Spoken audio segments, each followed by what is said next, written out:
Hello everyone, and welcome to my Young and the Restless Official 24 channel. I hope everyone is having a wonderful day. Before we begin, please hit the subscribe button and give this video a thumbs up. Claire calls Holden to accept the LA offer after ending her relationship with Kyle. After splitting from Kyle Abbott, Claire Newman will call Holden Novak to accept his offer to move to Los Angeles. Kyle will invite Claire to breakfast at the Abbott mansion, in part so they can chat and in part because Harrison Abbott will be returning from Milan. Harrison will get Claire to accompany him to school when he hugs her and catches up with her. Claire and Kyle will eventually have to confront their problems, but for now, they will enjoy a casual talk. Claire will acknowledge that she is unsure whether the confusion she is experiencing is due to anything Kyle did, but he will still want to know how to mend their relationship. Claire would admit that she jumped into this relationship too soon and lacked the coping mechanisms to handle things when things went difficult. As a result, Claire stopped believing her own intuition and instead relied on the views and counsel of others. In order for Kyle to understand that she is ending their relationship, Claire will now feel as though she needs the freedom to make her own mistakes and choices. A tearful Kyle will be furious because this isn't what he wants at all, but Claire will pretend that it might benefit them both in the long term. Although Claire won't state that this is forever, she will have to leave the house and live alone for a while. Claire will leave Kyle to pout by himself at the Abbott residence because she will stick to her decision. Claire will next head to the park, where she will give Holden a call to inquire about the status of his promise to show her LA. Victor Newman and Nikki Newman will discuss using Jill Abbott to manipulate Kane Ashby with Nick Newman and Victoria Newman at the Newman Ranch. Nick and Victoria will be concerned that this is a tragedy waiting to happen after learning more about Jack Abbott's proposal to work with Victor. Victor won't see why Nikki should care that she is worried about him using Jack's kindness against him. Regarding Jill, Nikki will discuss her trust concerns and express concern that if they depend on her for their plan, she would betray them in order to assist Kane. Nick and Victoria will discuss the Kane problem at society before talking about Nick spending a few weeks in Los Angeles with Sharon Newman. Jack will video call Jill at Jabot and encourage her to visit Genoa City so she can witness Kane's plot for herself. Jack will quickly cut off his video call with Jill and turn his attention to his brother when Billy walks through the doorway.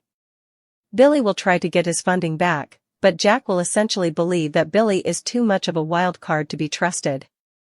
In addition, Jack may require that money for the upcoming corporate drama, so he may irritate Billy by declining to assist him. Audra Charles will hear from Sally Spectra in the park that Abbott Communications may be back on track now that she and Billy have reconciled.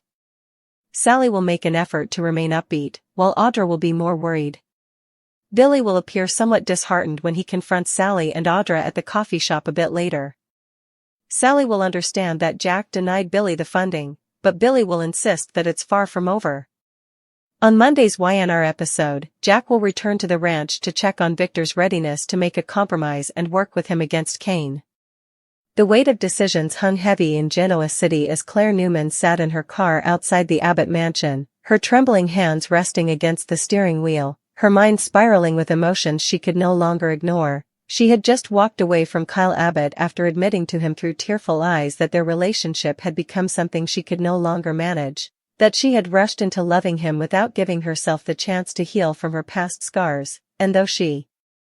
had acknowledged that Kyle hadn't intentionally done anything wrong, she admitted that the confusion inside her heart made her question everything, including her own instincts, because she had leaned too heavily on the opinions of others instead of trusting herself, and now, in a moment of strength that terrified her as much as it empowered her, she had told Kyle she needed to leave and discover who she was without relying on him, a declaration that left Kyle crushed, pouting, and furious in the Abbott home, tears welling in his eyes as Harrison Abbott clung to Claire before she left, begging her to walk him to school like old times, a moment that tugged painfully at her heartstrings and nearly shattered her resolve. But ultimately, she pressed forward, determined to carve out her own path, and once in the quiet of Chancellor Park, she pulled out her phone and dialed Holden Novak, the man who had extended an offer for her to leave all the complications of Genoa City behind and start fresh in Los Angeles, her voice shaking slightly as she asked him if his promise still stood, if he truly meant it when he said he would help her build a new life under the bright California sun. Holden, calm and confident, reassured her that the door was still wide open, his tone filled with both warmth and persuasion as he painted the picture of endless opportunities waiting for her, and as Claire listened, she realized this was the first choice in a long time that was entirely hers, not influenced by Kyle, not overshadowed by the Abbotts or Newmans, but hers alone, even as Kyle sat across town drowning in regret, telling himself that Claire's absence was only temporary, convincing himself that if he gave her the space she claimed to want, she would eventually come back to him because what they had was real, though deep down he feared this might truly be the end. Meanwhile, at the Newman ranch, the focus shifted to another looming storm, with Victor Newman gathering Nick, and Victoria to discuss how Jill Abbott might be used as a pawn to manipulate Kane Ashby, Victor's sharp mind already weaving strategies while Nikki's concern grew louder, reminding her husband that Jill was not someone whose loyalty could be guaranteed, especially when it came to Kane, because Jill's ties to Kane ran deeper than Victor was willing to acknowledge, and Nikki warned that this could blow up in their faces, but Victor, unbothered by her protests, remained fixated on using every tool at his disposal to bring Kane down, brushing aside Nikki's worries by insisting that kindness and alliances were luxuries he could not afford in business. While Nick and Victoria exchanged wary glances, both of them convinced this was a tragedy waiting to happen.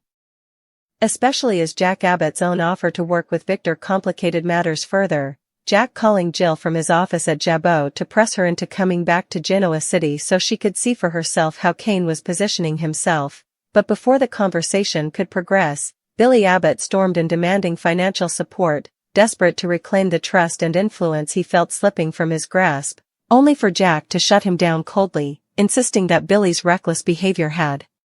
made him too volatile to risk aligning with, an argument that deepened the fracture between the brothers and sent Billy into a tailspin that eventually led him to cross paths with Sally Spectra and Audra Charles, where his defeat was palpable as Sally picked up on the truth that Jack had denied him the funding he craved, and though Billy tried to mask his disappointment by vowing the fight was far from over, the reality weighed heavily on him, leaving Audra unsettled about the trajectory of their shared ventures even as Sally tried to sprinkle optimism into the gloom, while across town Claire's quiet conversation with Holden represented the biggest turning point of her young life, a definitive step away from the tangled web of her Newman and Abbott connections and toward a horizon where she might finally breathe freely without the expectations of others, and though she didn't tell Kyle outright that this was forever, the ache in her chest as she hung up the phone with Holden told her she had crossed a line that couldn't easily be uncrossed, one that left Kyle reeling as he stared at an empty chair at the breakfast table, the sounds of Harrison chattering in the background only amplifying the silence where Claire's laughter once filled the room, setting the stage for heartbreak, revenge, and unexpected alliances as Genoa City braced itself for the fallout of choices made in love, business, and family.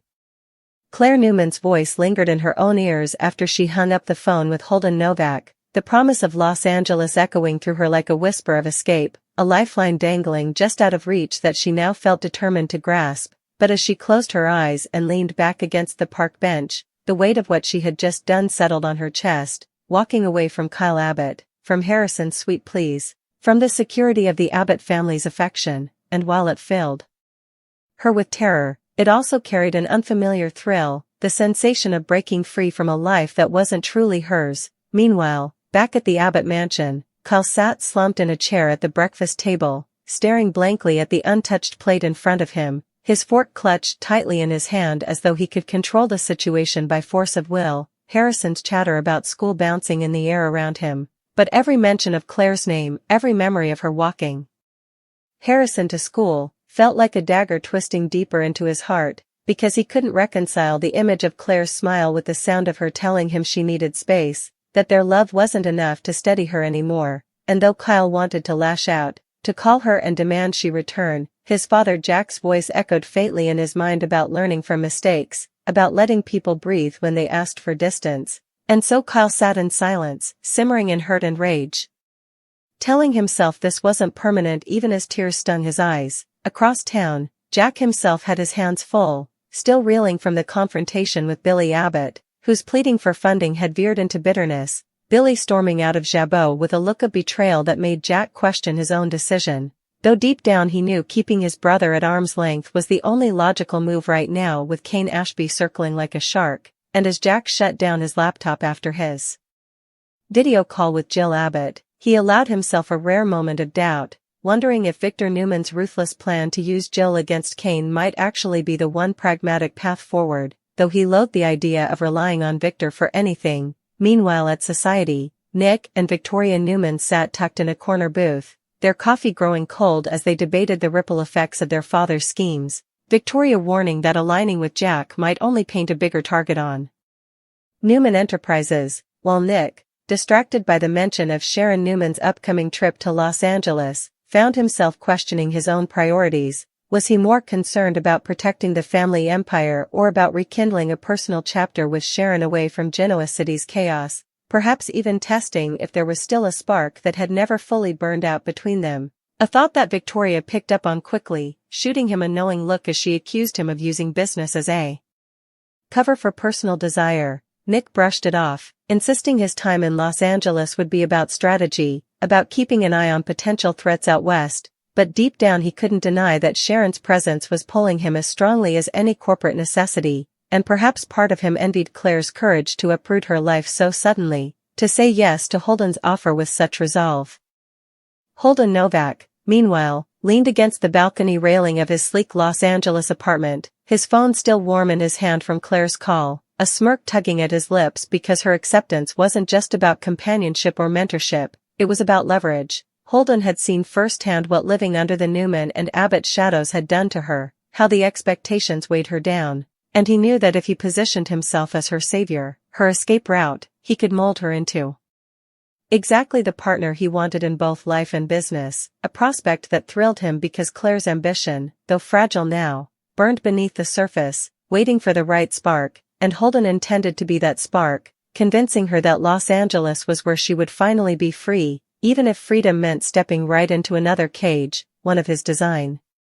While Holden plotted, Kyle's grief morphed into obsession as he replayed every moment of their relationship, convincing himself that if only he had fought harder, if only he had resisted Audra Charles's pull earlier, or avoided the petty arguments that drove Claire to doubt herself, she wouldn't have walked away, and his pain twisted into anger, not just at himself, but at Holden, the man who had been circling Claire for months, waiting for her vulnerability, and Kyle swore to himself that if Holden thought he could swoop in and steal the woman Kyle loved, he had another thing coming, but for now, Kyle kept his rage hidden, focusing instead on Harrison, promising himself that whatever happened with Claire, he would shield his son from the fallout, though the boy's innocent questions about whether Miss Claire would be back soon left Kyle choking on answers he couldn't give. At the Newman Ranch, Nikki's frustration with Victor only grew as she watched him dismiss every warning, his confidence in his ability to manipulate Jill Abbott bordering on arrogance, and she reminded him that trust was not a word that should ever be used in the same sentence as Jill, especially with Kane involved, but Victor brushed her off, his eyes narrowing as he mapped out his next move, insisting that Kane had grown too bold and needed to be cut down before he could establish himself as a permanent threat. While Nikki, exasperated, sought out Victoria afterward, urging her daughter to intervene before Victor's scheme spiraled out of control, but Victoria, though equally uneasy, admitted that sometimes their father had to be left to his own devices, even if it meant bracing for collateral damage. Nick, overhearing, muttered that collateral damage was exactly what their family excelled at, a bitter truth that hung in the air as Victor walked in, unbothered, and announced that he had already set the wheels in motion. Back at Crimson Lights, Sally Spectra sat across from Audra Charles, her voice filled with forced brightness as she explained that Abbott Communications was finally stabilizing, that her reconciliation with Billy meant they could move forward with new projects, but Audra, always pragmatic, raised an eyebrow, pointing out that Jack's refusal to fund Billy spelled trouble, and that Sally's optimism might be nothing more than denial, and as Sally bristled at the criticism, Billy walked in, his face etched with defeat, and though Sally reached for his hand to comfort him, Billy jerked away, his pride still wounded from Jack's rejection, muttering bitterly that this wasn't over, that he would find another way to secure his future, his voice tinged with desperation that made both women exchange uneasy glances.